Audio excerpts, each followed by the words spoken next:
Welcome back, dear friends. It's always a privilege to share this space of contemplation and spiritual exploration with you. Today, I invite you to slow down for a moment and reflect on a question that touches the very core of our human experience. How can we truly ensure the safety of life? Not just the kind of safety that comes from seatbelts, savings accounts, or security cameras, but a deeper, more profound peace that radiates from within, unaffected by outer circumstances.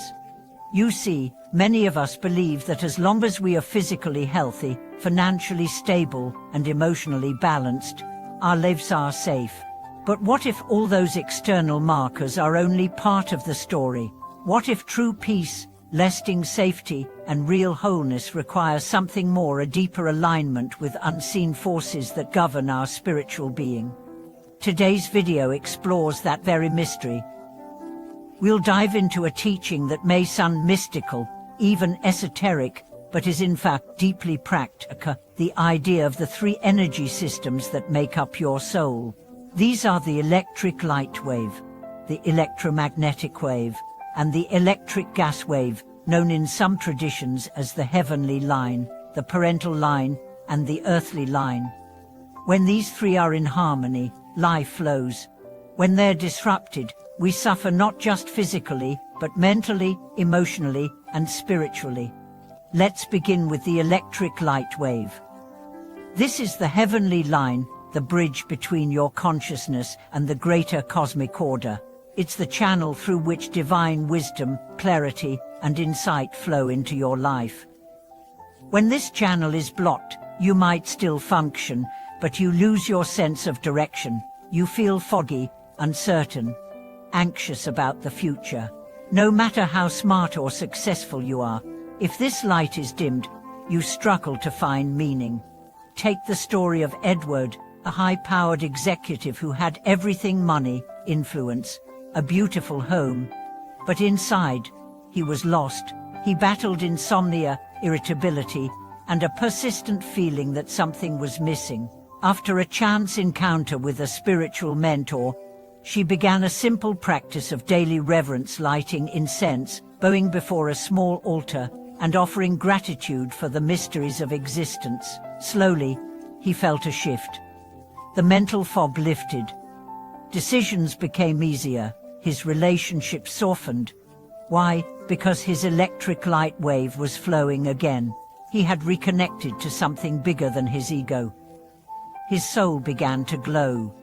This wave is disrupted when we live out of alignment with natural law, when we lie, manipulate, or pursue goals that violate integrity. The remedy is humility, stillness, the ability to pause and say, "I don't know, but I'm willing to learn." If you want your inner light to shine, begin with reverence, not as ritual, but as recognition that life itself is sacred, and you are not the source, but the vessel. Now we move to the second system, the electromagnetic wave. This is the parental line, the bridge between you and your biological roots. It connects your body to the love, pain, memory, and karma of your family. When this wave is strong, you feel supported, grounded, connected to your ancestry. When it's broken, you experience unexplained ailments, emotional turmoil, and chronic dissatisfaction. A woman named Sarah once came to a retreat feeling completely unfulfilled. She had a good job, a loving partner, and yet she constantly felt numb. During a guided session, the facilitator asked her, "Have you fully forgiven your parents?" She hesitated, then began to cry. She realized she had harbored deep resentment toward her father, who had abandoned the family when she was young.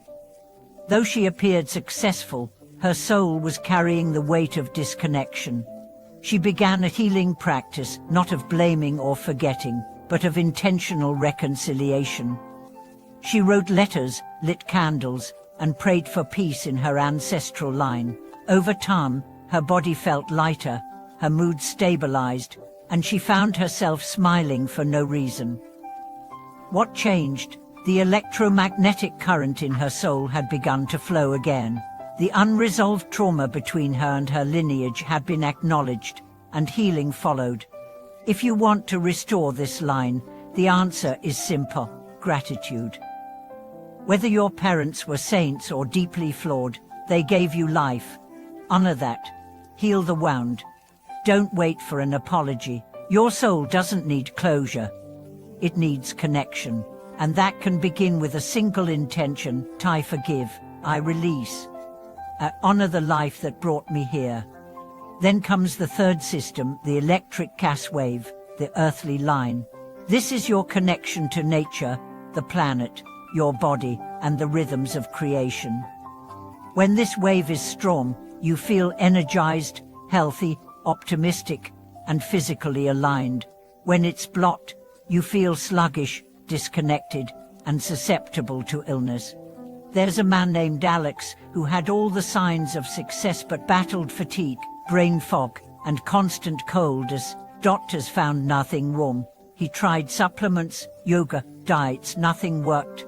One day, during a forest hike, she lay on the ground and felt an overwhelming surge of peace. She realized that for years, he had been trapped in screens, artificial lights, and synthetic environments. He was living in a box, cut off from the very source of vitality, nature itself. So he made changes. Daily walks barefoot on grass, drinking spring water, breathing fresh air, gardening. These were not random lifestyle tweaks, they were reconnectioners.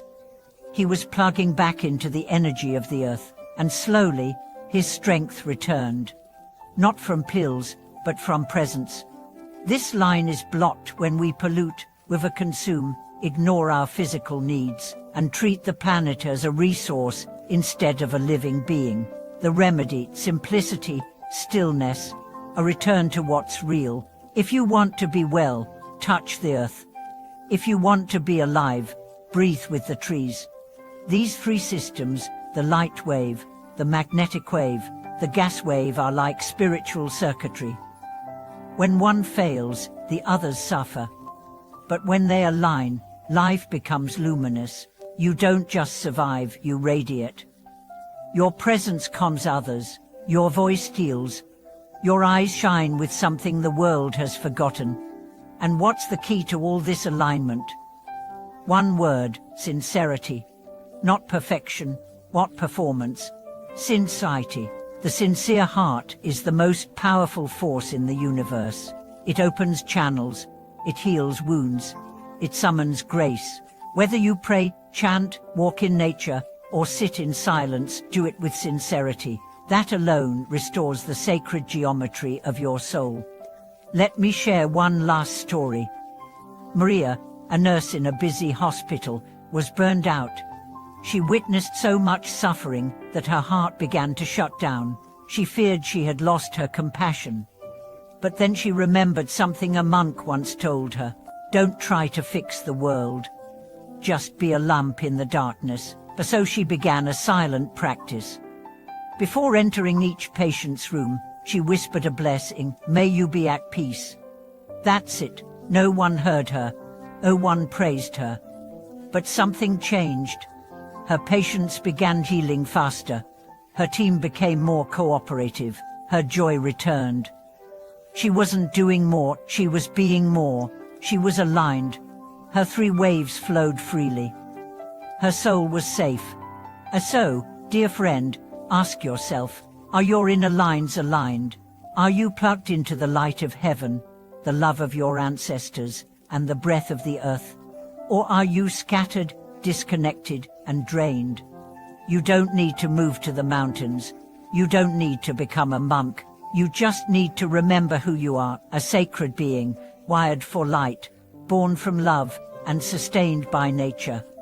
If this message touched something inside you, please share it. Comment below what practices help you feel aligned, what breaks your flow. Let's learn from one another and walk this path together.